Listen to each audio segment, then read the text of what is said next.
Hi, everybody. I am John Bard, managing editor of Children's Book Insider, the newsletter for children's writers, and fightin' bookworm in chief at the CBI Clubhouse, the community for success-minded children's book writers. Today, 7 things editors wish children's book writers knew. We have tremendous respect for editors at children's book publishers.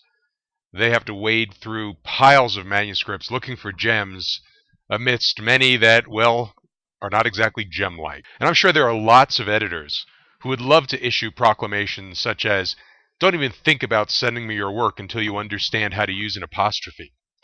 But editors are, by and large, very nice people who wouldn't dream of being rude. So I'll do the job for them.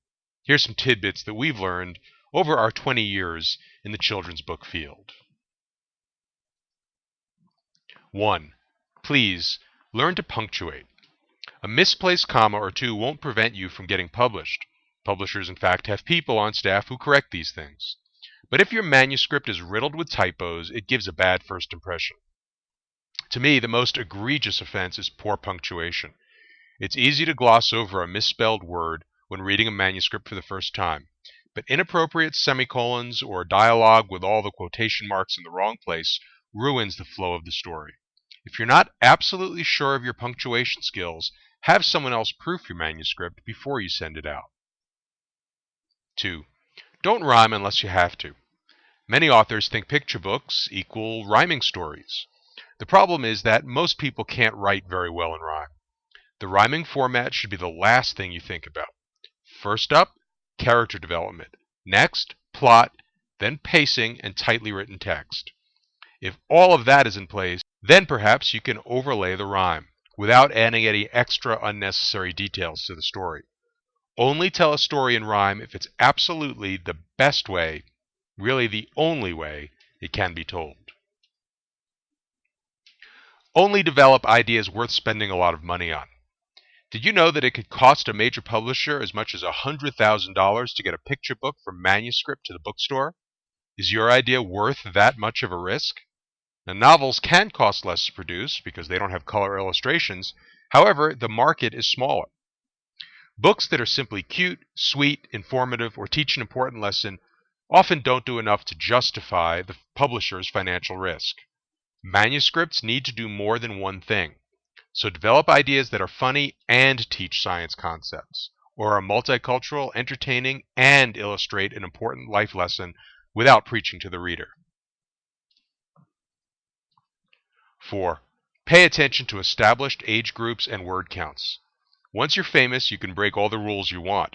In the meantime, you need to write within established guidelines so editors can visualize exactly where your book would fit on their list, and, more importantly, how their sales reps can pitch it to a bookstore. Don't submit a 3,000-word picture book for ages 3 to 6. It simply won't fit into 32 pages with illustrations. Don't write a 15-chapter easy reader. Most second graders will be intimidated by a book that long. Be creative with your story, not its format. 5. If you're writing for older readers, understand the distinction between middle grade and young adult. Read several novels for ages 8 to 12, and then for ages 12 and up, so you can begin to see the difference in characters and conflicts for the two age groups. Very often, beginning writers think they're writing YA, but they've actually created a middle grade novel with 15-year-old characters. And do incorporate subplots into your story. These books need to have several layers, some emotional, some action-driven, that all work together to build the plot. 6. If your story is very personal and specific to your life or family, consider self-publishing. For your life to be interesting to a wide audience, you must be willing to sacrifice the facts when necessary to make good fiction. The incidents need a universal theme that's relevant to many children. If you have your heart set on writing a book about all the funny, mischievous things your kids and pets did when they were little, and you don't want to alter any events to create a solid, unique plot, then self-publish a few copies at your local copy shop and give them to family members at the next reunion. Your book will be treasured by the people who will appreciate it the most. Finally, don't think you can abandon logic just because you're writing for children.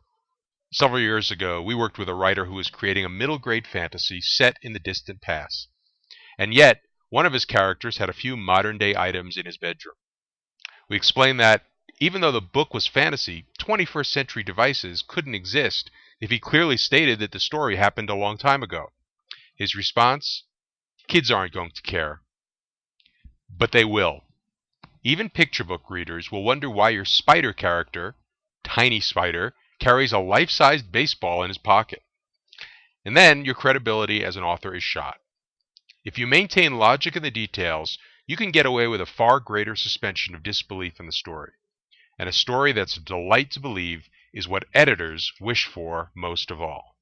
For much more information about writing children's books, we invite you to visit the CBI Clubhouse, our membership site just for success-minded children's book writers. It is filled with audio, video, articles, and much more, and every membership includes a full subscription to our famous Children's Book Insider newsletter.